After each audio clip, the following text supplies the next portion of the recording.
My name is Dave Specht. I'm the director of the Global Family Business Institute here at the Drucker School of Management. And we're super excited today to be able to have a live event. We don't do a lot of live events, at least, well, the Drucker School does a lot of live events. The Drucker School, Global Family Business does not do a ton of live events, but maybe we're turning over a new leaf in 2024. We'll see how this one goes. If you guys boo us off the stage, then maybe we won't do any more, but we'll just wait. So I'm super excited for the opportunity to talk about music, entertainment, and the family business, and you'll notice some of my special guests here, and I'll introduce them, and we'll go ahead and get started. Jeffery David is an award-winning songwriter and producer for Seal, Echosmith, Zedd, For King and Country, and Mat Kearney. And Linda Sierota is creative director and tour manager for Echosmith, Van's Warped Tour. That's a throwback, isn't it? How many of you remember Van's Warped Tour? Okay, cool. Warner Music and Sony. Jeffery and Linda are also the parents of Jamie, Sydney, not Cindy. No. Not It's Cindy. her Starbucks name. Starbucks name. Sydney, Graham, and Nova. The world knows them as the band Echosmith. Today we're going to take a behind-the-scenes tour of the amazing adventure of being a family in business together in the music industry. So, welcome, Jeffery and Linda. Thank you. Thank you. So maybe we should start off with some music. Should we do that? Yeah. Maybe here's a song you might remember. Hold on. No. I'm gonna.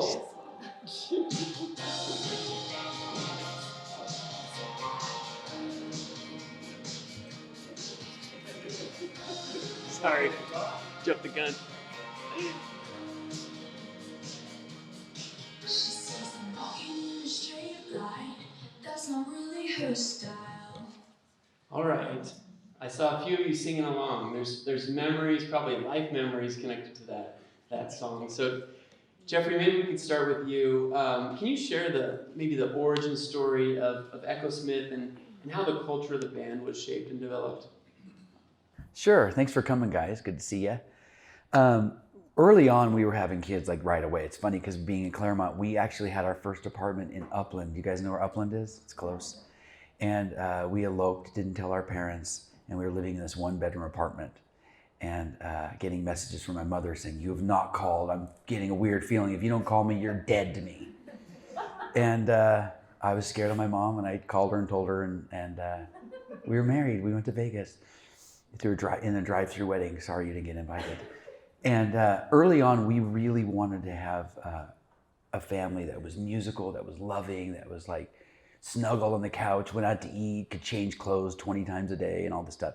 And so before we started having a ton of kids, we started interviewing all our best friends who we thought had really cool families. And we're like, well, how do you do this and this and this? And we didn't want to mess people up. It wasn't like a room edition. These were humans, that later could maybe write bad songs about you. So we wanted to do it right. So we had this sort of vision of like, we wanted this kind of family, and we found out we could have that kind of family. So early on, we knew that we would have kids that were going to be musicians at the very least and songwriters. So fast forward, the band was around me making records and writing songs and having a studio, and they would go to sleep to like famous drummers in the living room banging away for a record, and they would snore through it, and they just every bit of them just became musicians. We noticed early on at 2 and 3, all their little figurines, all the scenarios was about a band kicking out a keyboard player, it's just all funny. And we just kept cultivating that, and pretty soon it was obvious that our daughter would be the artist, and we figured our boys would just be recording session musicians. And at the time, I had this little business. We were living in Chino at the time called The Lesson House. And The Lesson House was this business that taught after-school lessons because my kids came home and said the music's terrible at school. They're having us play a recorder that tastes like chemicals because I guess it sits in formaldehyde. I thought, that's lame. Let's do something cooler. And that was Friday. On a Monday, we had this whole business set up at their school, basically doing after-school lessons, and it exploded. It was in 25 schools in like a month. It was fun. It was like School of Rock in real life before that movie came out. And my kids were by far the best of everybody in out of these 600, 700, 800 kids. And someone at our church died and said, would you put together something for honorarium for a memorial concert? Have a band play at the end. And I said, hey, do you guys want to play? They never played together, even though they were all great by this time. And then they said, sure. They played a bunch of covers, like Rage Against the Machine, Umbrella by Rihanna, a U2 song, and a couple originals. And when they played and I saw the reaction of everybody, I was like, wait a second, I see it. And I was like, I think I found like the next Paramore in my own house, or Coldplay or something. And so we began this journey, and I refinanced my house. We came up with the first name. What was the first name of the band? Ready, Set, Go? Was that first, or was it ish? Yeah. I refinanced my home and bet in the farm. And we went on this journey to discover what their sound, their vibe, their whole thing was. And for 4 years, we said yes to every single thing, every terrible gig behind a grocery store, to a church, to Third Street Promenade, driving an excursion, this was terrible on gas, to Santa Monica 5 days a week for them to play. But they were making bank. They were getting so much money in tips because people just loved them and they were killing it. And for 4 years, nobody cared, and until they did. And we used to always end our little nights of family. Let's pray before we go to bed. Before we go to bed, let's pray. And we always said, God, let somebody see what we see, and let them hear what we hear, and let them obsess about the music.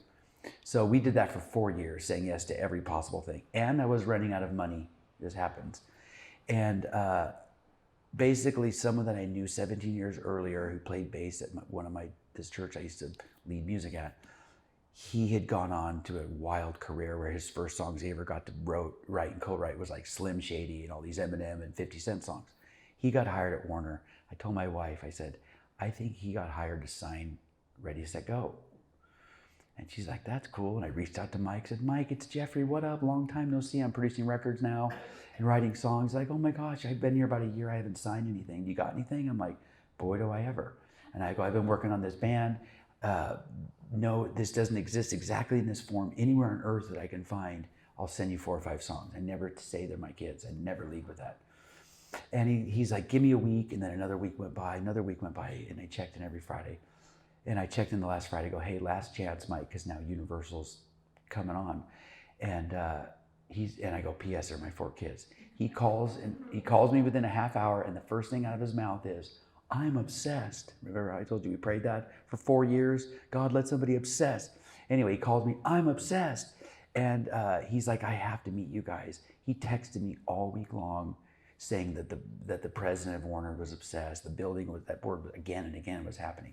So we go meet him on Monday, and my friend that needed $50 to play bass at our church has been replaced by a guy so successful. His studio is so beautiful. We meet with him. He loves the band. And we went and met with Warner on Tuesday the next morning, and then they were signed. And then the hard work really began. And so we had began writing the songs. We wrote all the songs together. Mike was going to produce the first record. I'd produce the other ones. And we were writing, and we basically had enough songs we felt were ready for the album, and the label was excited about the songs. So we were going to record at a certain time. It was like August or something. And we were all set. And then Mike calls like, I'm so sorry, I have to push the album back by 2 months. I can't record. I have something I have to do. I can't get out of it. We were kind of bummed. But I told the band, let's just keep working. Let's just keep writing. Is kind of bummed, like legitimate, or? What's that? It was, you were upset. We were upset. Okay. Because you're so excited. You feel like even though the band is so young, we're all like, but it feels like every minute going by that your dream is delayed just feels like forever. But the lesson in all this is that we were stopped from recording that day. We kept writing. We wrote every song basically on the entire album, Cool Kids, the whole thing, in that 2 months. So if that didn't happen, those songs wouldn't have come then. So we were grateful. I appreciate the backstory of kind of the grind and probably the wondering and the faith journey along the way too, and just hanging together and sticking together and continuing to work. Those are the stories that aren't always told. You know, you hear about the successful song that happens and it explodes, but you don't hear about, you know, the second mortgage and the heartache and the wondering, like, I'm gonna have to go get a real job pretty soon here. And so I appreciate you taking us behind the curtain. From a family business perspective, you both ended up wearing a lot of hats. Linda, do you want to share the different roles that you played along the Echosmith journey? Well, I kind of filled in the gaps really wherever the gaps were, which at the beginning, obviously, that was a lot. I was wearing a lot of hats, doing styling and both wardrobe and hair and general aesthetics. And then when Warner came alongside, then, there were things that got replaced and I still kind of had a hand in things, but didn't have to do a lot of the everyday stuff for some of that. But yeah, it was a lot of creative direction, especially at the beginning, and then kind of just keeping everything on track and helping the band express their vision for their creative, the aesthetics for all the visual stuff. So, and then beyond that, on the everyday, I was tour managing for them and dealing with the label and making sure things were coming in on budget. And especially at the beginning, the label's footing the bill for everything, but they're not just going to keep paying. You gotta keep that budget tight, or they're going to find somebody else to focus on. So, trying to get creative with the money that we were given to spend. And well, and that's just the professional hats that you were wearing. You were also a school teacher. That's also true. You were homeschooling them. You were yes. making sure things were still staying on Yeah. the tracks for the family. Right. I mean, you talk about all of those different roles. Yeah. So yeah, obviously, they were. Our oldest had graduated from high school already, but everybody else was still in school, and obviously, we're talking about a lot of teenage hormones, and and having a daughter that's going through her teen years, and so yeah, it's a lot of like family support, and it was great because I could.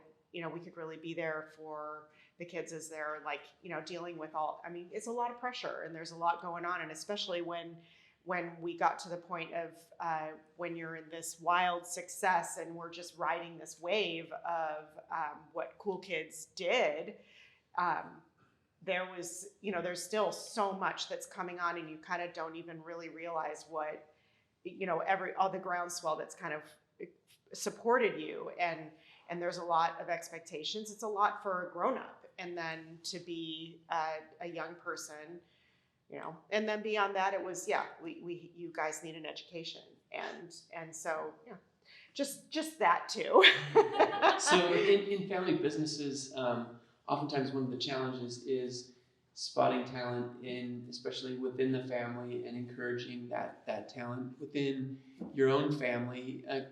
Jeffrey, can you talk about just how did you know who had talents for what? Did you encourage them to go in specific directions with instruments or with vocals, or like did they naturally find their talents? Like how did that happen? I mean, what's interesting is they all chose their instruments by themselves, but everything else, the sound, the vibe, all that stuff, we were helping them really discover that, and that's where a lot of the spend was happening. Of my own money, of trying so many different kind of photo shoots, buying every amp you could possibly imagine, every kind of mic, trying to find every guitar pedal. I mean, we went through hundreds of thousands of dollars of gear, just discovering their sound and mixing and in the studio and writing songs. But it was just so fun. It was the most fulfilling thing ever, So who's the voice of reason in this? Linda, is this you? Like this is an incredible, crazy journey, taking lots of risk. Like, is there a voice of reason here? Or are we all just on? Well, somebody has to. I think a lot of times my role became, the big ideas were, Jeffrey and then it was my job to kind of figure out how to make those big ideas actually happen. I like to call that you're the promise keeper. He's the promise maker. She's the best way to think of it is she's the only one that was listening 99% of the time. Like we would go somewhere, and you got to realize when this is cranking, you're literally doing 50 to 70 things a day for real on the to-do list. It literally makes you feel like you're going crazy. And you're doing maybe 10 press interviews. You got to go jump in the studio. You got to send 20 selfies to radio programmers. Happy birthday, Marilyn. Your dad's the head of KISS FM, you're the best. You have to do all this stuff. Literally 50 to 70 things, and you feel like you can't say no. And I'm not naturally organized, and Linda is. And for our first couple of years of marriage, I didn't understand her because we were so opposite. And I'm so grateful that we're so opposite, because the giftings that we had really set us up for success to actually not just sort of emotionally be there for our kids, but actually thrive professionally and fill in roles for them that like 99% of parents probably couldn't do or wouldn't be prepared. And one of the part of the story I didn't share was we were deep till I was 40. We were involved in these just gigantic churches where I'd lead the music. I don't know if you know what a worship leader is, but in the modern like Christian churches, these huge kind of U2-y kind of concert vibes. We were doing that. So she was doing all the staging. So every week was a new stage design. We were writing dramas, sketches, we were writing an original song every week. We had ska bands, DJs. I mean, the church was like 10,000 people. So it was really fun, but it taught us so much. And then every week on Tuesday, we would evaluate every second of the service, and where you learn to not hold on to your art and your ideas too precious, because you're going to get critiqued on it.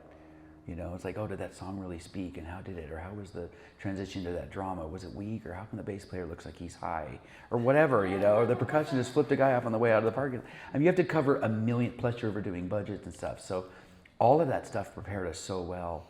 But we would be on tour constantly. We would go show up at a festival, and somebody like to the bus driver, for the first ones I would drive, a Winnebago or RV or whatever, and they'd be like, turn left here, go right there, do this and that. As soon as someone starts talking like that, for some reason, me and all the kids, except for her, turn off. We don't hear it anymore. I don't understand why, but we don't hear those directions, and we'll be like, we'll start driving, what'd the guy say? And I'll look at the band like, I don't know, I don't remember. And then Linda's like, turn left, go right, go, Murray, how'd you know? She goes, I was listening. I think they call that ADHD these days. It's not our fault people were boring. So this all sounds fun, it sounds exciting, but there's tons of setbacks along the way. You know, as you're touring, what are some of those moments where, you know, you learned about your kids' work ethic, you learned about how resilient they could be? Any stories that come to mind that kind of really speak to those things? Either of you. I mean, we have a million of them, but I think the thing to prepare and for those moments is we always say we're going to prepare before we're in the situation.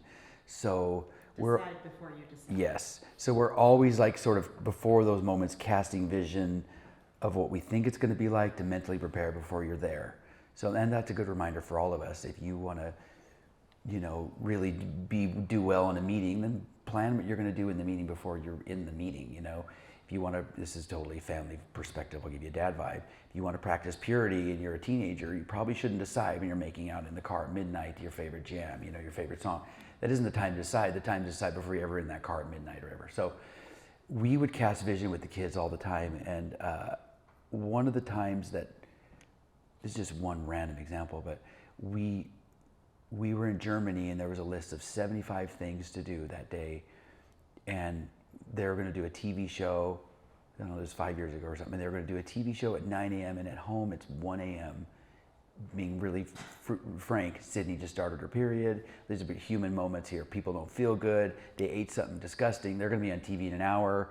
And then you have 70 things you have to reveal to the band that we still have to do. And someone feels like they're going to throw up and they're being on live TV in an hour.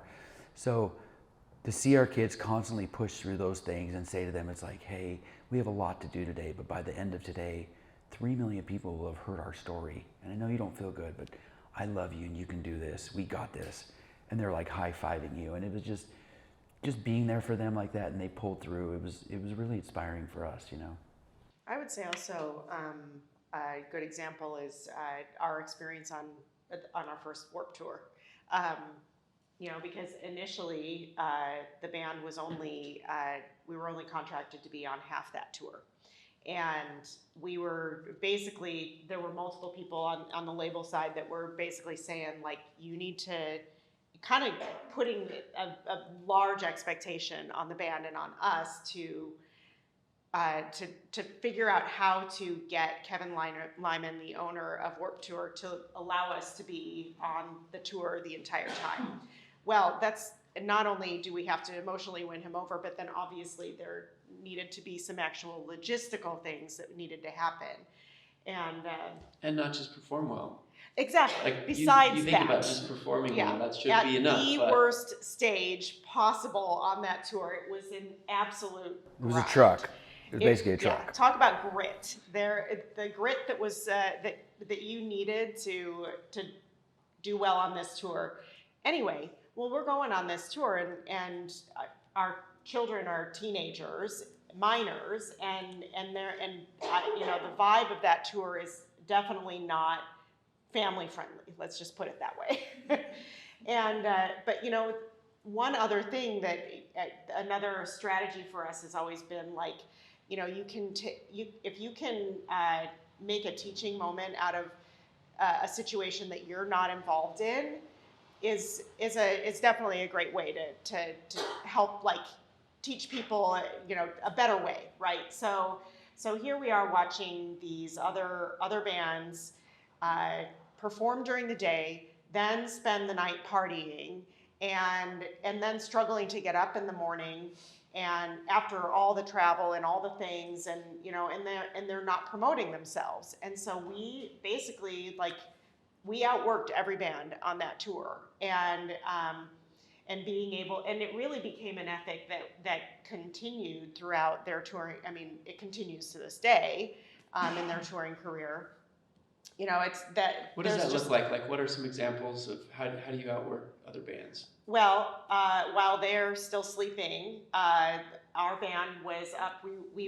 You'd find out what time your set time was every morning, and we had stacks of posters, and we would you'd have to write in what stage we were on, what time our set time was. So we would do that. We called it postering. So you would poster inside the venue. So we're out there with the posters after we've written on 200 posters, and we're taping posters everywhere. We got chalk, and we were on the ground chalking, writing what time our set time was, anywhere that we thought that we would have foot traffic. And then besides that, we were handing out CDs, 4-song CDs. We would hand out 150 a day.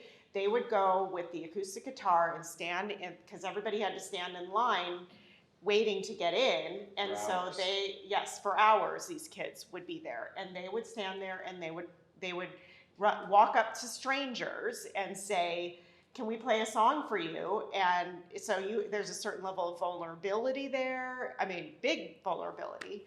And they would play guitar, play a song, and then say, can I give you a CD? We're playing at this time. Would you sign up for our email list? We got so many emails, gave so many CDs away. We still hear stories to this day of, oh, my brother gave me this CD when he went to Warped Tour, and that's how I found out about you. It's a huge part of their story. And for years, people saw the spray before the chalk. doors even opened. Yeah.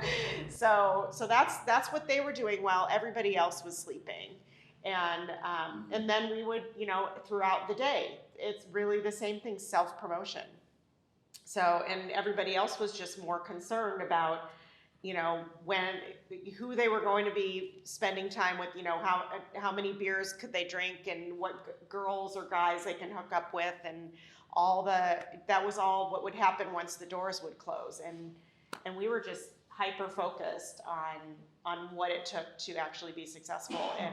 And those principles have really continued throughout their career. And we were up 5 hours before most any other band was up. So we were from 7 a.m. on, we were cranking. And people for years on end would still see our spray chalk.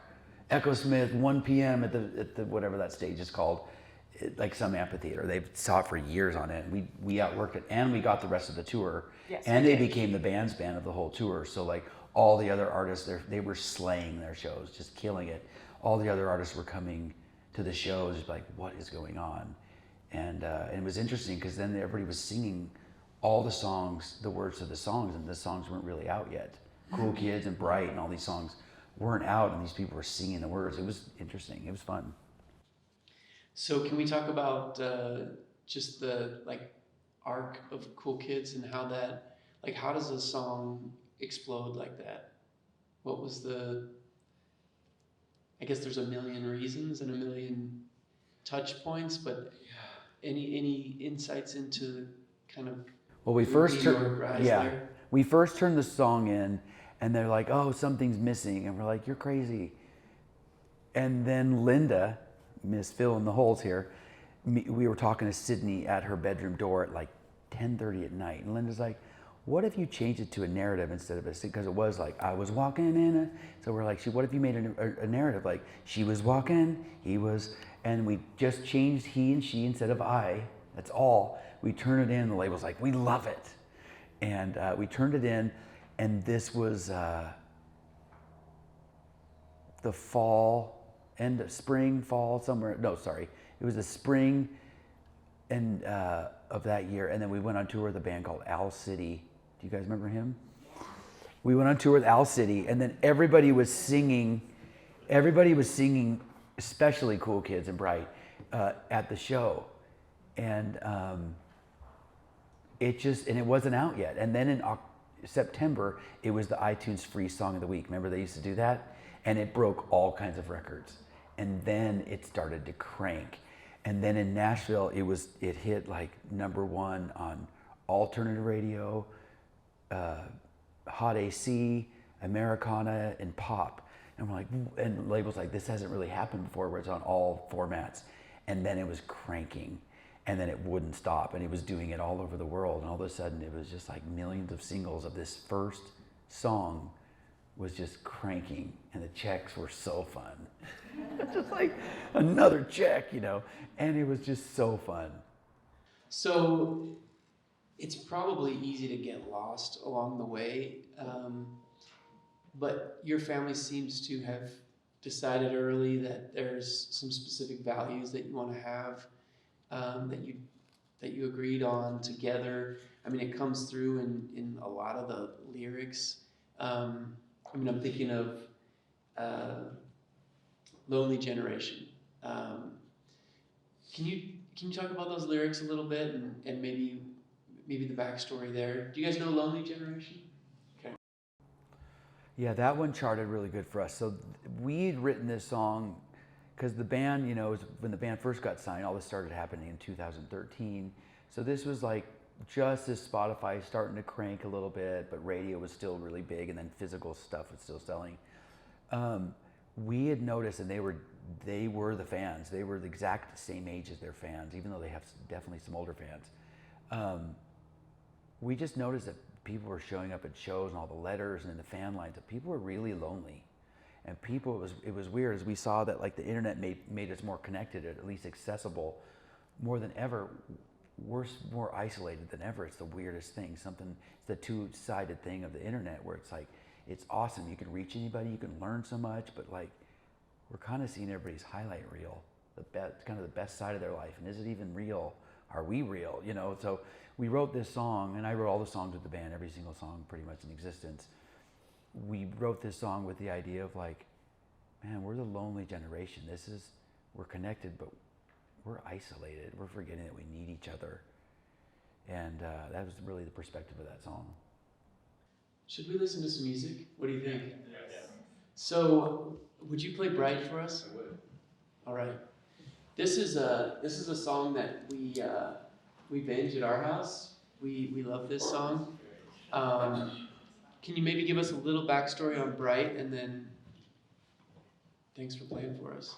Yeah, we had this idea for this song where it was a love song. Like, imagine if all the planets were your best friend and they could like shine super bright, so that way, your love interest would fall in love with you. And so like the moon would be extra sparkly, Saturn would be doing its thing, the moon would be cool, so it was kind of that approach to it. And this was also another song we turned in. They're like, oh, I'm not sure about that song. And this song sold 5 million singles in the US. It's changed our life. And I love this song. And I dedicated it to Linda. She always says I never write songs about her, but I did write the song about you. You the track.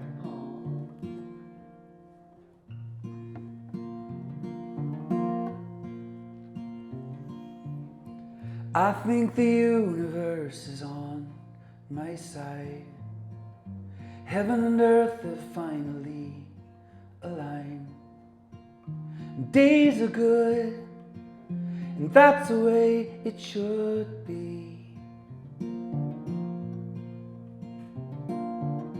You sprinkle stardust on my pillowcase.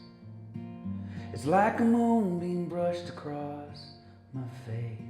And nights are good, and that's the way it should be. You make me sing ooh, la la la. You make a boy go ooh, I'm in love, love. Did you see that shooting star tonight?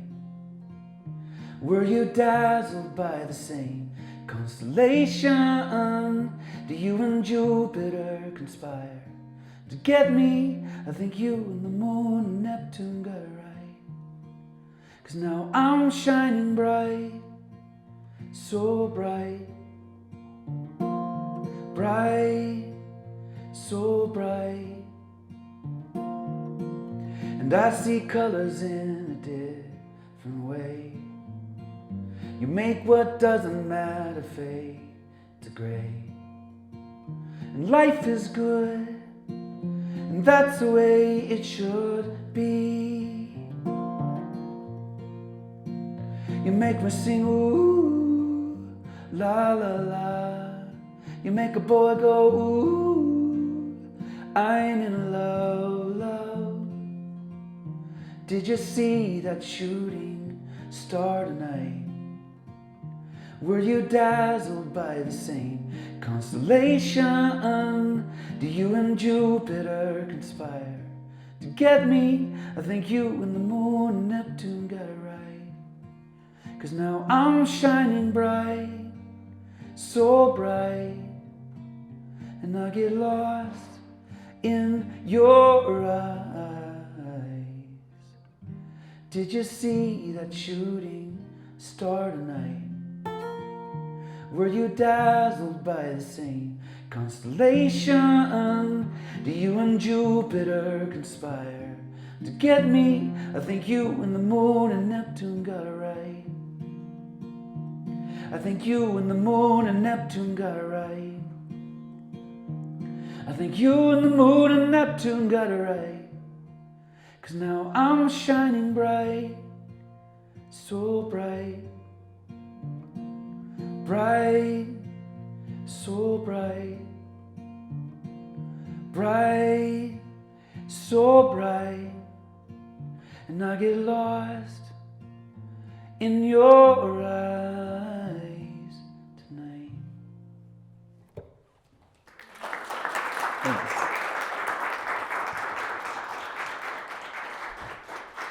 So we have a number of students here. I would, what advice would you give to them that have ambitious goals, that want to chase something down, but they're just not sure? I guess I'll go. No plan B. Burn your boats. Burn your boats. I would say, ask yourself this question every morning. How many summers do I have left on planet Earth?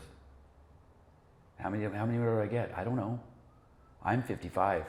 Do I get 30 more? I hope 40. But I would just encourage you to chase your dream relentlessly. And there's so much power to deciding to doing something and doing it. You'll see some kind of result just by starting. Yeah, I've been reading that quote on the back wall there. Plans are only good intentions unless they immediately degenerate into hard work. And I think that's really solid advice. You know, plans are great, but you got to put some feet to those plans. So follow-up question on that. So some of these things are our dreams. There's people around us that we love that have dreams. Maybe the music and the music was your dream to start, and then it was your kid's dream, and they start to develop maybe their own dreams. Like, what would you say if we're in a support role to someone else's dreams? Like, do you have any advice for that? because obviously I'm interested in my dreams, but I have a spouse, I have 6 kids who I want to encourage. So this is a selfish question. I want to know, like, what advice would you have for, supporting and encouraging other people that chase their dreams, especially the people that you love? That's a good question too.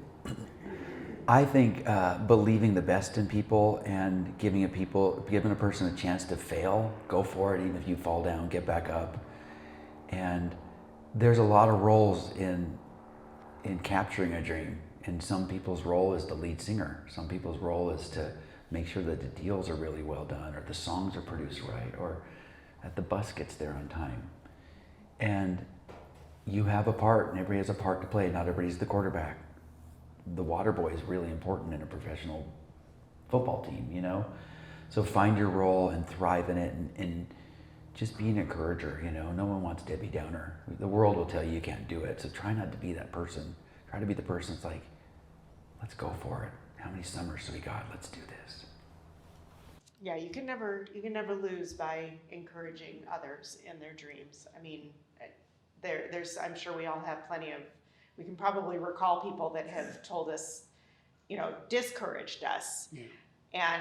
And those are not the people that you want to spend your time with, and so it's never a bad thing to encourage others.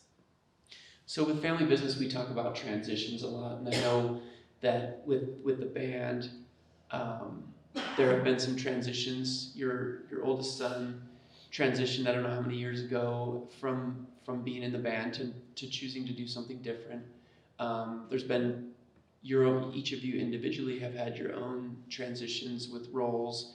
Can you take us a little bit behind the scenes on what some of those transitions have been like and how you've navigated those, whether for Jamie or for you guys personally? Yeah, Jamie, our oldest, he's a solo artist now, but when he decided he didn't want to be in it, we were like really trying to talk him out of it for a good year, and casting vision and all that stuff, and he just wasn't having it. He was just like, this is what I have to do. And it was really painful. We hated it because we were like, this is the dream. We're doing this as a family. And he's a massive part. He's a brilliant guitar player. His artist name is Meija, M-E-I-J-A. Look him up. He's killing it. And he's a great producer too. But we had to just basically accept that, like, maybe the version of the dream isn't the same as his, and then we need to take a parent role on of like, I'm your dad, I love you. Not like, you're screwing this up, because it's tempting to want to be on both sides, because there's a reality as I was managing the band and getting, record deals and renewing pub deals and all this stuff. That's a hard conversation to have, to say, hey, one of the main co-writers of all this with me and Sydney and everybody he's leaving. The only guy playing chords in the band, the guitar player, is leaving. So that wasn't easy. So you just have to mature it up. We had a conversation. I'm not managing the band right now. Linda is there. You're going back. She's tour managing. She's been tour managing all the buses and staff for years. She took a break for about 8 months. I don't know if you know, but they're really wanting you back to doing that. This is an announcement. I'm just letting her know. Graham, the drummer, told us, they really miss Mom. Anyway, and these transitions are tricky because it's like when you infuse your family, which I love doing business with my family, and if you can make it work, do it.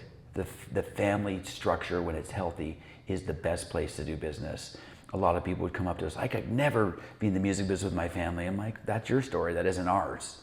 And we cultivated this every moment of our entire life to have this environment. But if you can, do it.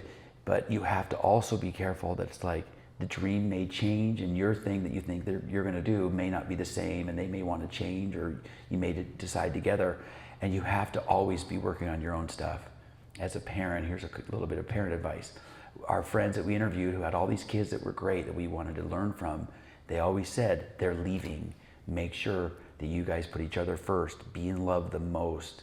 And it's true, because you don't want to have your kids leave. You don't know each other and have nothing in common. So we've always done that, and we're best friends. And yeah, which also I think applies professionally too, making sure that, because our identity gets so wrapped up in what we do, right? And we are so much more than just that. And so, I would definitely encourage everybody in this room, and I'm encouraging myself, to remember who you are and to be working on you, and because things do change and we need to give this wide girth to the people around us to make changes and to do things different and to pivot on their dreams and remember that we're not, that our standing isn't just that. It's a bigger dream, and it's a bigger role of who we are and what we and how we do that.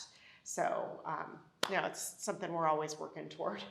Well, in other family businesses that we collaborate with, I'm always thinking about them being owners together by choice rather than by force. Yes. When you think about the band, like if they want to be in the band and they're in the band because it's their choice, because what they love to do, like the energy is totally different than them staying in the band because they don't want to disappoint their mom or dad or because they feel obligated or whatever. So this cuts across like all family businesses.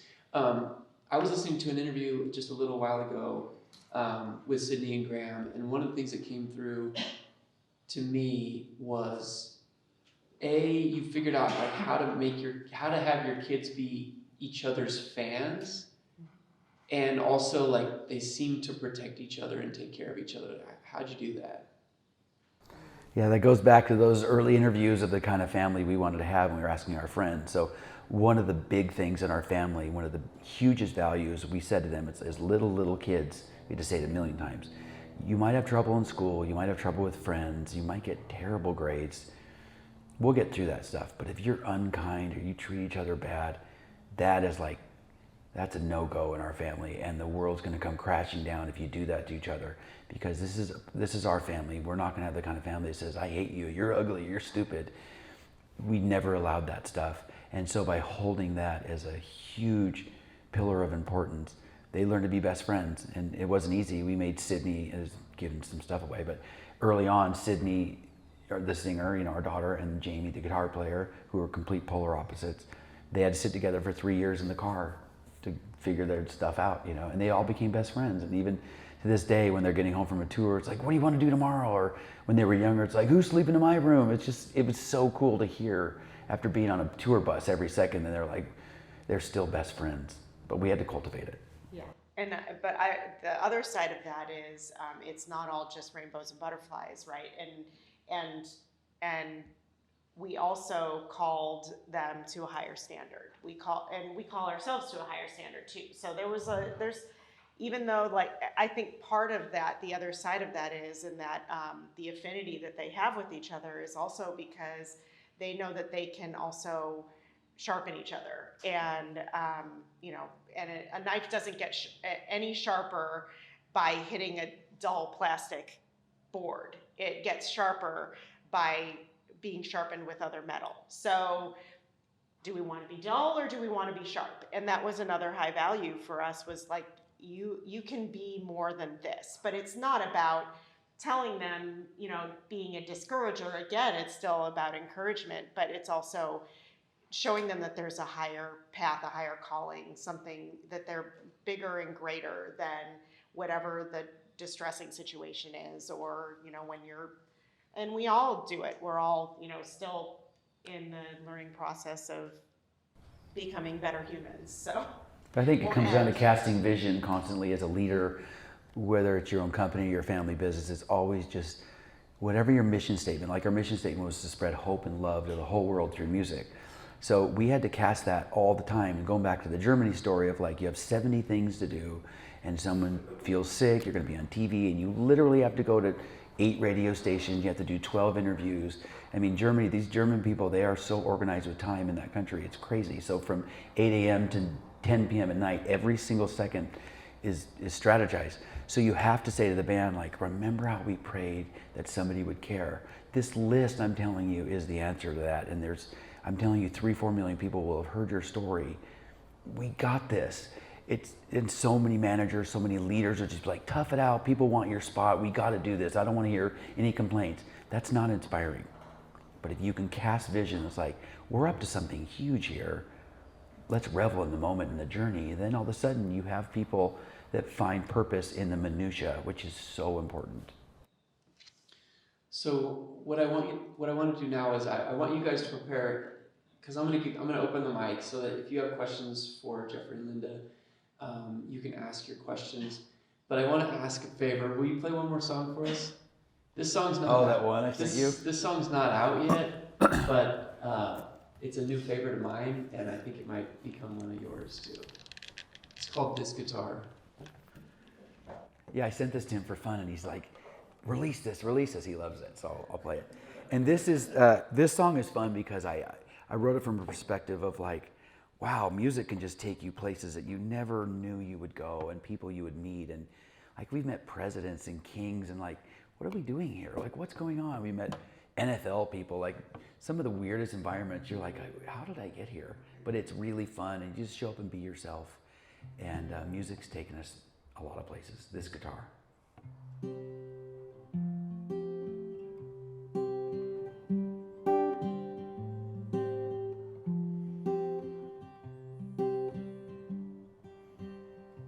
This guitar, it can smile, it can make you cry, just depending on the night. That's amazing. This guitar, it's been my best friend for 20 years. Saved my soul when the devil nearly drove me crazy. Ain't it funny how a piece of wood and just 6 strings can help you play your heart right through the toughest things.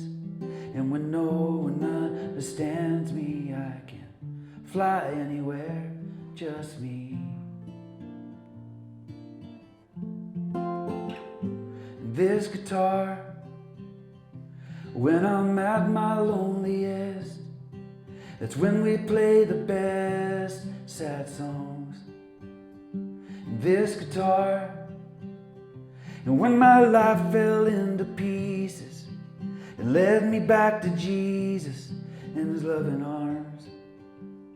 Ain't it funny how a piece of wood and just 6 strings can hold so many melodies and memories, something so much bigger than just a couple chords. It's the truth. And it helped me steal my first kiss, and it got me through the worst mess. I thank God Father passed it down to me, and it played my first son's lullaby, an amazing grace when Mama died. Where would I be without this guitar? Lay it with me when I go, so I can go to heaven playing rock and roll. Just me and this guitar. And this guitar. And this guitar. And this guitar.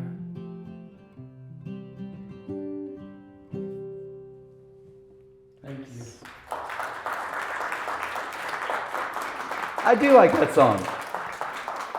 What do you think? Should he release it? Yes.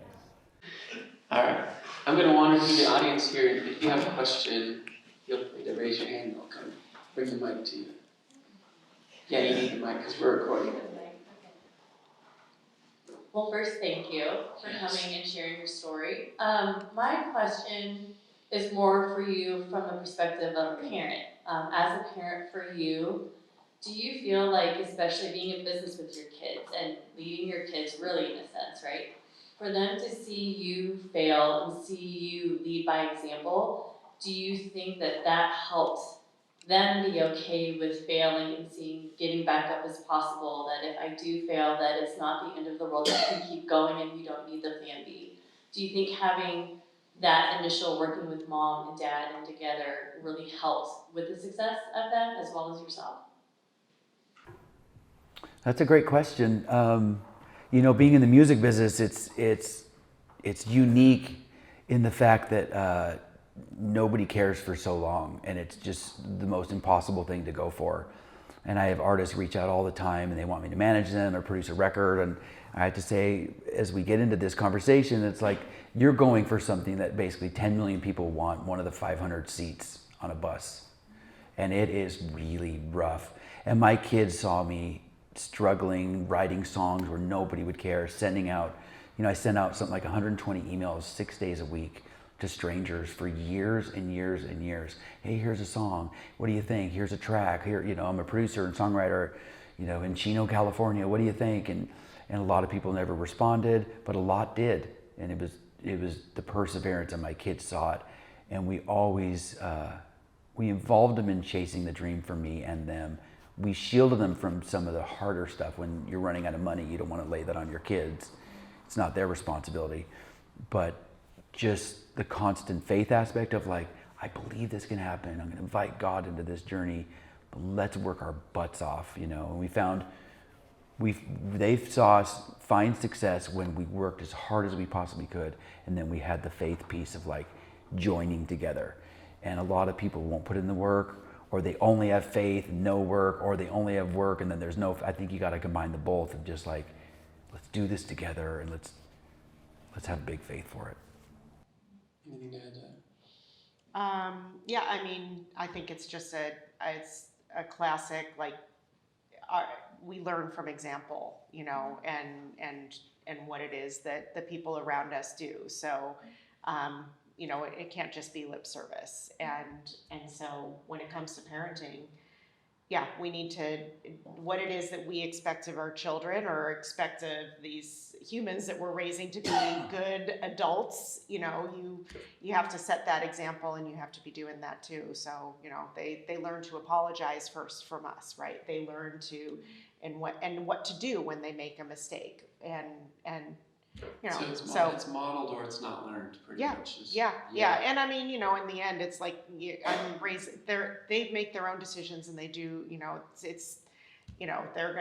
they need to make their own mistakes, and they need to be who they are, and they, so we have to give them the space to do that. But, when they're young, it's all about that. And so. It's tricky because also you're reminded of the relationship. Like, we wore so many different hats. Like, if I'm in the studio as their record producer, the dad hat is not on. It never shows up. It isn't like, well, you've done this since you're 6. And that stuff never, ever happened. We never crossed those hats or roles. But for them, they'll cross all that stuff all the time, because when you have a kid, the relationship is you're a giver, they're a taker. That's what it is. And it's just an interesting dichotomy. It'll never be the same with any other relationship. They're good at taking, we're good at giving. Because they weren't on earth before us, Other questions? Yeah, Mike.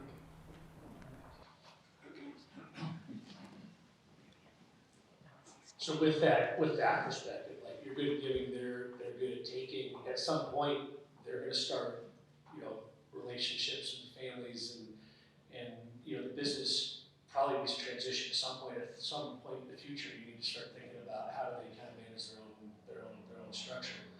How does that work? Or is it too early for you guys to start having those conversations with your kids? Oh no, it already has happened. We're Our 3 of the 4 children are married, and that was another thing I think along the way. Somebody gave us a little piece of advice that that when it comes to doing business with them, like, it's not. Eventually, there will be a spouse that will ask. They'll look at your finances. They'll look at how things were run, and they'll ask the tough questions. And so we have to make sure that we're being on the up and up and doing our best by them, because there will be other people that will hold us to account. And so. Well, I was going to say, one thing with that is it's so easy in a family relationship to leave things informal because we're a family. Oh, you trust me because I'm your son, or I'm your dad, or whatever. But at some point, there's got to be some formality and some structure, and whether it's a record deal and like, hey, the songwriter makes what, the singer makes what, like the band makes what, and so creating that formality, I think, takes some of the risk away.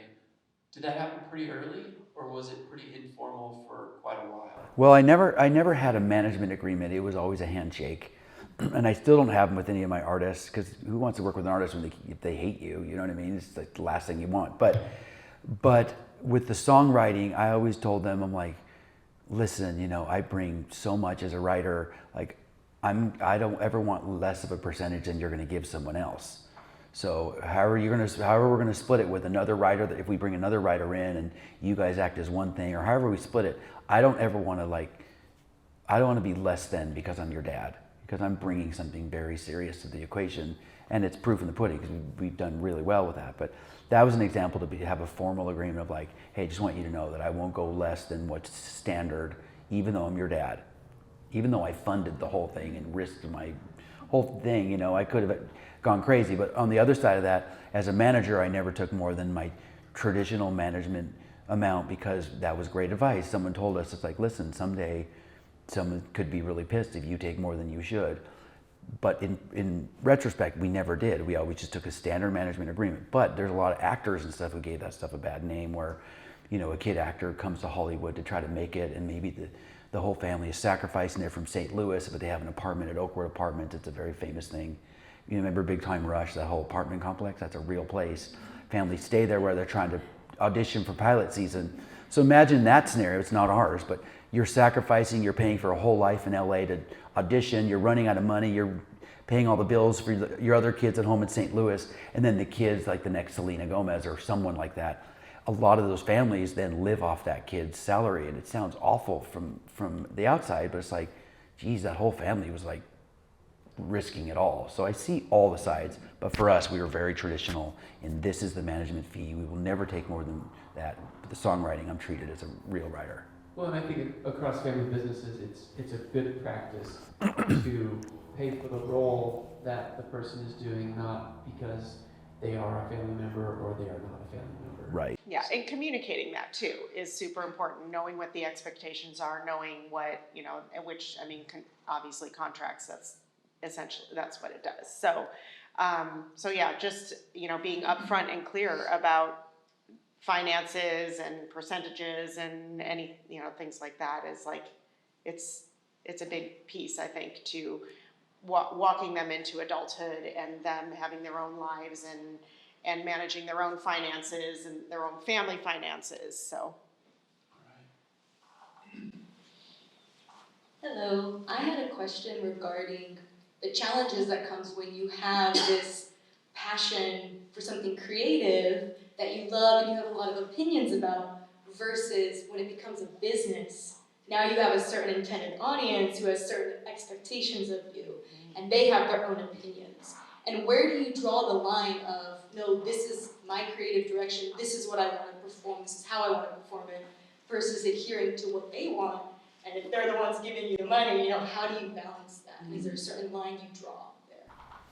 That's a great question, and that's one of the hardest things in the world, because what happens is usually the initial success is because the label, most likely in our situation, didn't mess with what the secret sauce was. And what the secret sauce was like, it was me in the band writing these songs, and whether I produced it or not, that was neither here nor there, but it was something about the writing and the perspective that we had in these kinds of songs. And then album 2, our label was going through so many changes and firing tons of staff. Like, we went through 3.5 regime changes in a really short amount of time. A president gone, a chairman, our marketing director, the publicist. And we made album number 2 like 2.5, 3 times. It was awful. It was a nightmare, actually. And we would have it done, and then the whole regime got fired, and the new person would come in. I love your album, but what if we can beat it? It's like, oh no. And then it's just like, it was really hard. And then all of a sudden we got caught trying to write songs to get the sign off that the album was done by a new person that didn't sign the band, didn't understand the perspective. It was a nightmare. So that was not easy. I don't know what the exact answer is, other than just try to be true to yourself and have a team that supports it. Yeah. But you also have to balance, like, I mean, if you're being financially supported in some way, I mean, even if you're just talking about fans and the people that come and buy your tickets and all that, you know, like, you can't just be 100% rogue, really. I mean, you can, but you can also be that and not make any money. So, eating is habit forming. So, and living in California is not for the faint of heart. So anyway, but yeah, it's definitely, riding that balance between all of that, and for every artist it's a different scenario. But I mean, we've watched a lot of artists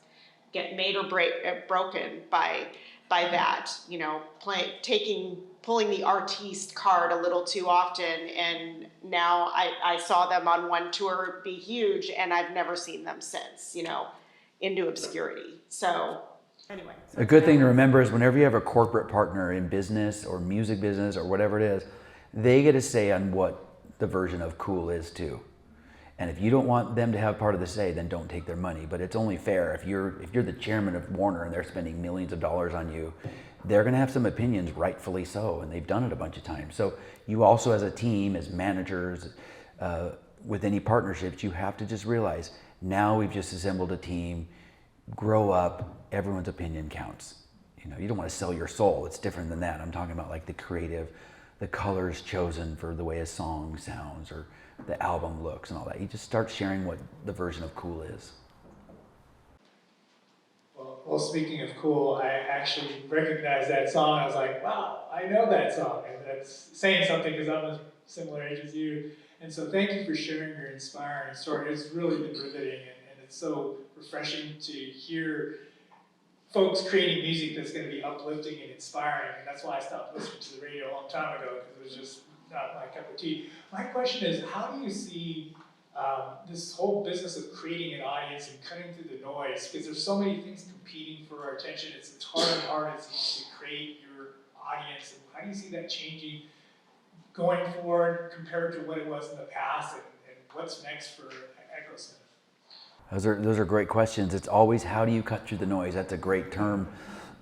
And what you're trying to do, whether you have a business or whether you have a band or an artist, you just want to try to find your audience.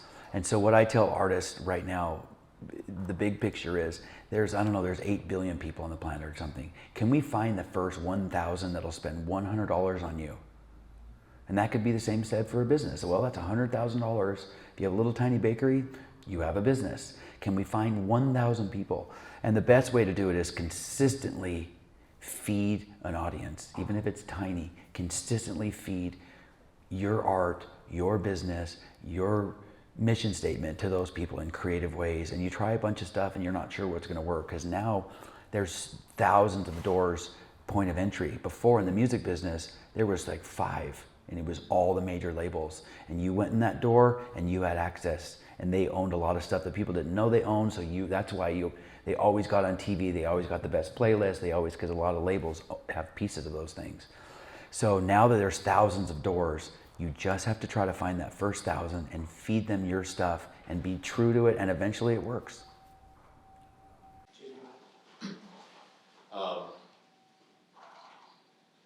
My question is, it's kind of 2 parts. One, when you guys were first starting out, did you imagine that it would become what it has at this point?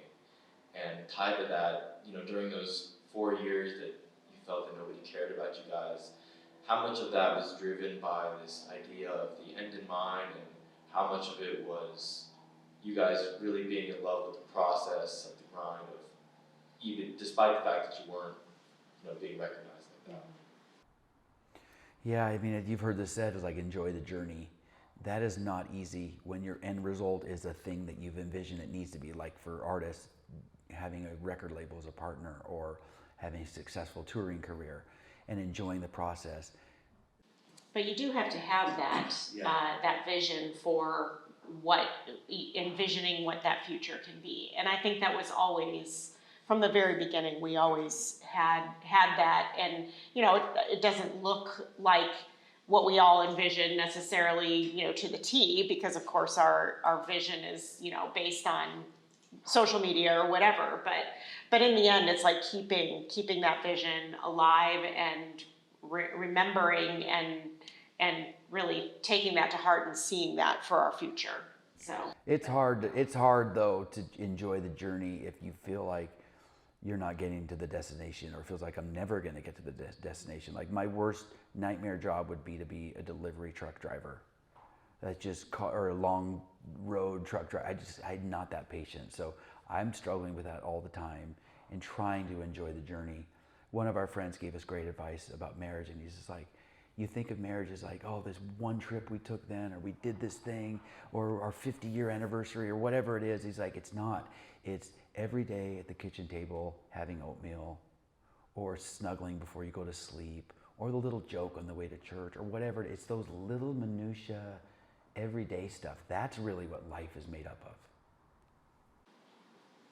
Thank you guys so much for taking the time to be here this morning. My question is, could you give us a few examples of the creative ways that you made the budgets work? Linda will ask you that question. Yes. Well, I mean, certainly, actually, there's big parts that Jeffrey took part in, but as far as like creative ways to find finances when there's a shortfall, that definitely like was his specialty. I'll be like, $10,000, I can't, I don't know how to get there, but Jeffrey was always really good at doing that, and he should speak to that for sure. But I mean, it was a lot of, thankfully, I don't know how they did this before the internet. I mean, it's combing through multiple sites and finding the best deals on things and playing with dates. And I mean, it was a lot of, and I mean, quite honestly too, it was like, I know somebody that I went to high school with, her parents still live in this town. Maybe we can, we left our car and trailer in, these people's driveway in the suburbs of Chicago while we flew back for some other thing, but it meant that we didn't have to drive it. It saved us time, it saved us money. A lot of it, I think, is like just thinking outside the box and thinking of all the resources that you have relationally and professionally, and then just electronically. So I think we tend to think, oh, things need to be done just this way. And the more you can think, okay, well, that's how everybody else does it, but there are other approaches to things. And just really thinking about those ancillary, those things that are on the outside that most people aren't thinking of will actually save you a lot of money and time too. But it does take that groundwork at the beginning. That's where the time is. But as far as like coming up with shortfalls, Jeffrey was always so good at being able to find us the partners that we needed to make that happen too. I don't think some of those solutions would be found if you weren't working with your family, because it's like, the thing I would encourage you, if you can work with your family in a family business, you should, because the benefits that you get, you will never get with regular people. And if you never have a chance to do it, I'm sorry, I'm not trying to be a bummer, but if you can do it with your family, what you get is you get relentless passion. You never run out of passion for your kids or your brothers and sisters, and you have this mutual benefit vision of the world that is so special. And you also just want the best for each other. So it's like, because those are our kids, of course, we're thinking of the bottom line, that you're gonna owe all this money back to the label, and you need to cash flow and make money and pay for all this stuff. We're always thinking of ways to save money. And she blew the label away all the time. It was like she would say to our marketing director or the touring director at Warner and be like, what if we did this, this, this, and that? They're like, who are you? What? You just saved $25,000. Like, who are you people? And we had the cards stacked against us, so to speak, because labels normally work with families. They're nightmares. And the dad was maybe a successful plumber that all of a sudden wants to learn to be a manager, is a nightmare to the label and is awful. And maybe the momager or whatever is, we just were like, we are not going to be those people. We are going to be pros, and we're going to make everyone look good. So every relationship we went into, we are going to make you look good. We would send an email out to the entire label all the time, knowing that 99% of the time that the label will hear from a manager or the team is always negative.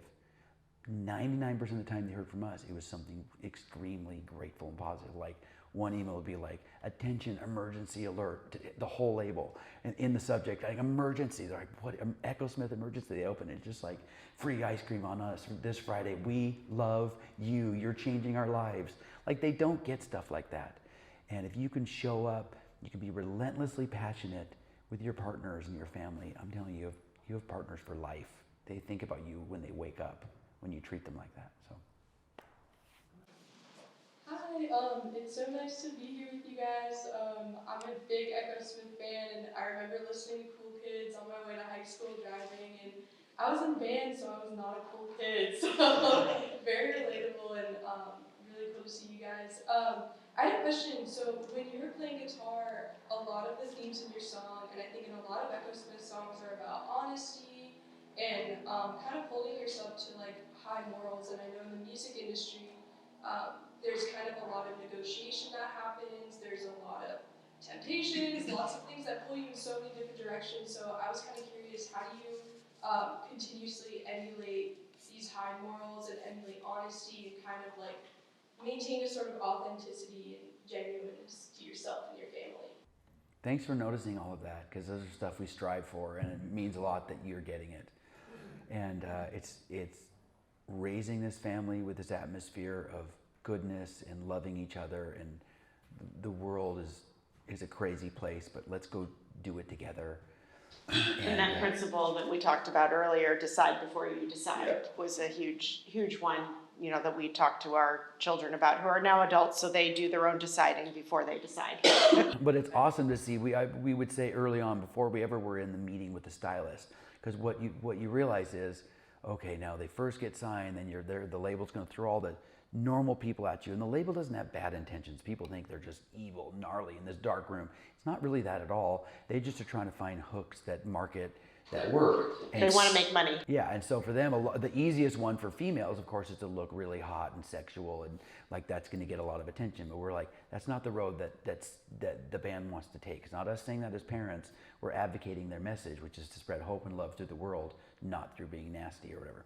So, so you have to always decide, like she said, before you decide. So let's say we're going to meet with the hottest stylist. If Linda wasn't styling a certain video or something, and this person had just styled like Fifth Harmony, and I know all those girls, and they dress a little more risque or whatever, and Sydney's like, I don't want to dress like that, so make sure the stylist doesn't bring that stuff. I go, okay, we'll make sure, but she's probably still going to. So just make sure that you have, you know, in your own voice, you convey that. So next time, and she had to do that kind of stuff and say, hey, that rack over there, I'm not going to try any of that stuff on. If I go that route, then I'm only as good as how pretty I am, as long as I'm beautiful like that. And that's a shallow, because we all age and gravity happens. So don't go that route. Our time has flown. I have one final question, and then we'll close. What's next? What are you working on next? Fun. We're excited because we're still managing a lot of artists. I have a new record label called Coeur d'Alene Records I'm really excited about. And then we are going to start a fund, and I'm hoping to wrangle this guy in with us, and to start a fund that will buy people's catalogs, which is hit songs, whether it's the whole catalog or whether it's a single song like Cool Kids or something like that, where you get residuals and royalties for years on end, and you have statements that you can look at for years, and it's basically an investment like an annuity. So you can buy it, and it can cash flow, and you can see what it's going to make in the future. And so we want to basically come up with a fund to do that, and it's an exciting world, because artists now are selling their whole catalog. They're like, I don't want to check for the rest of my life once every 3 months. I'd like a nice big check right now. And so there's deals to be had, and we're looking at all kinds of things. Thank you, Jeffery and Linda, and let's give them a round of applause. Thanks. Have a great day, everyone. Thanks, guys. Thank you.